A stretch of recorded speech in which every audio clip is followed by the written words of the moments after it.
Welcome to Safety Chats. Host Jason Stark, Director of Safety at Baldwin Safety and Compliance, shares decades of aviation experience and a passion for safety. Let's get started with this week's Safety Chat. Hello all, welcome to the Baldwin Safety Chat. Today, I want to start way back in 1776, and we know that's a big date for the United States, but there's also a book published called The Wealth of Nations by Adam Smith, and this is kind of the book that served as the foundation for capitalism. But one of the things Adam Smith talked about in the book in The Wealth of Nations is this idea of specialization. And he talked about the greater the specialization you have in the economy, the greater the efficiency you can have in producing products and services to the general public. And obviously, the more money you can make with that efficiency and that effectiveness. When we talk about this idea of specialization, we're talking about the division of labor. When we look around today, what we do, even in aviation, we take it for granted. I mean, it's just so natural. Like, why would me as a pilot, would I want to be my own controller, be my own mechanic, be my own airplane fueler, be my own marshaller? Okay, I'll grant the argument that sometimes we are, in some organizations, we wear more than one hat, but generally speaking, we have these divisions of labor, and rightfully so. By having divisions of labor, especially in our flight departments, it helps increase efficiency. Maybe some of you have seen in smaller flight departments when you have to wear more than one hat just by lack of resources, that efficiency sometimes suffers. I've dealt with flight departments where, they have to do everything associated with flight crew, which would be, checking weather, flighting flight plans, all that good stuff. But they would also be responsible for hotel reservations, trip itineraries for the primaries, and you can see that puts a load, and there isn't that division of labor, so it reduces efficiency. Long story short, we do have the division of labor in aviation, and necessarily so, I would argue. It really helps things go a lot more smoothly. There is a problem with division of labor. It's really interesting. Again, I'm referencing a book by Dr. Margaret Heffernan that talks about willful blindness. It's interesting with the division of labor, there sometimes, and oftentimes I should say, comes an element of blindness. And what I mean by that is that when we outsource a particular function, when we outsource a particular task, we tend to lose oversight of it.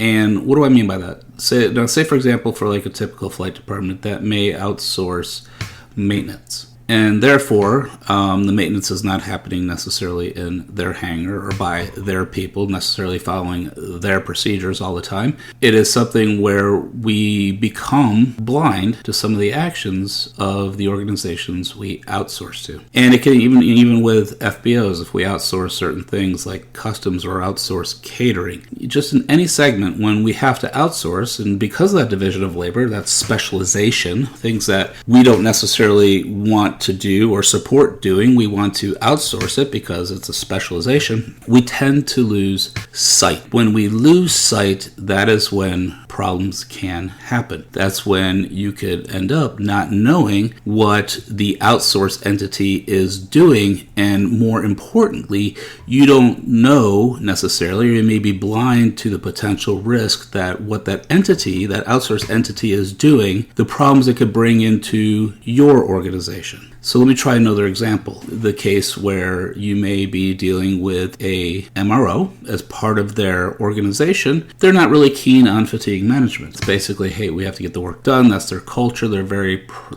production-oriented culture. Without knowing that, combined with potentially other pitfalls or circumventing controls, there could be a mistake made on your aircraft or an error in the maintenance. But the problem is we don't know what's going on because we're blind to it, because we've outsourced that. We've taken and put the responsibility to do a particular job in another entity. With that being said, when we outsource and we're not aware of how things are done or what products are being used or what policies they have in place, like for example for fatigue or for tool control, we don't know what we don't know, and then by not knowing we can inadvertently bring those problems back into our organization. And that to me is actually really disconcerting, and especially when I look at this and what Margaret Heffernan argues as being problematic in not only our industry, but it has been problematic in manufacturing, it's been problematic in services industry. This idea that we're blind to what somebody is doing on our behalf, but what somebody is doing that we've hired them to do, and not knowing how they do it, or like I said, with what they do it with.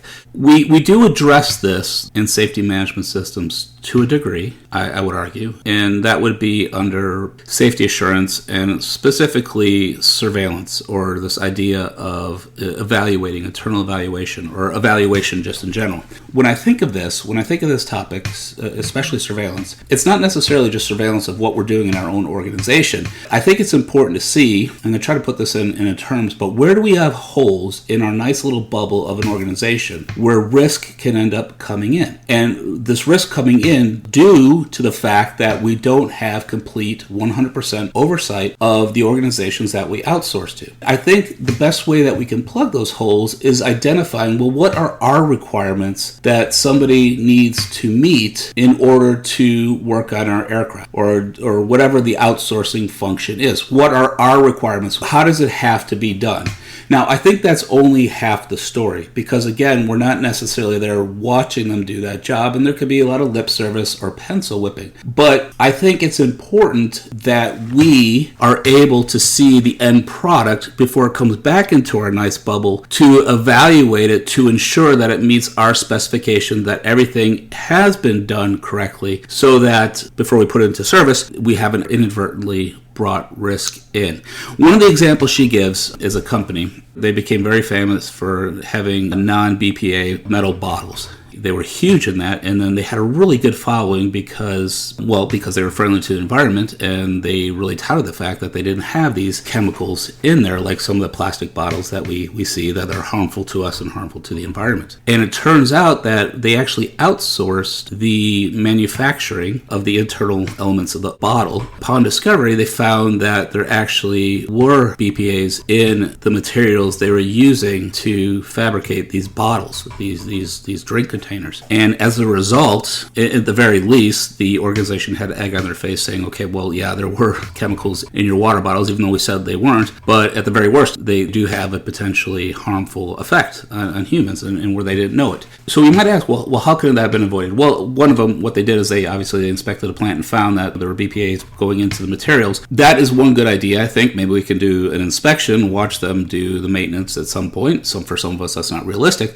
But they could have also, at the point of receiving these from their outsourced manufacturer, maybe do a test. Maybe test for those chemicals within their bottles before they put them out to the public. Even if it's a random test or sampling, they could sample them to ensure that they did not contain the BPAs that were promised not to be in there. I think that's where we can leverage. We can set policies. We can evaluate our vendors. We can evaluate those individuals we outsource to see, do they have certain things in place that are supposed to safeguard against having a deficient, defective, or dangerous product come back to us. But I think it's also important for us to say, before we put this into service, let's inspect it to ensure that they are meeting the performance requirements. For maintenance, that could be prior to go back, one of your mechanics looks at it, there's at least a FOD check to see if anything was left behind. Whatever it may be, in the case of like catering, maybe you could do like a temperature check, freshness check, kind of the last lines, because we can be blind to what these vendors are doing. And while we may audit them and we may ensure that they meet certain standards, we have to really trust the case that they're constantly meeting those standards every single day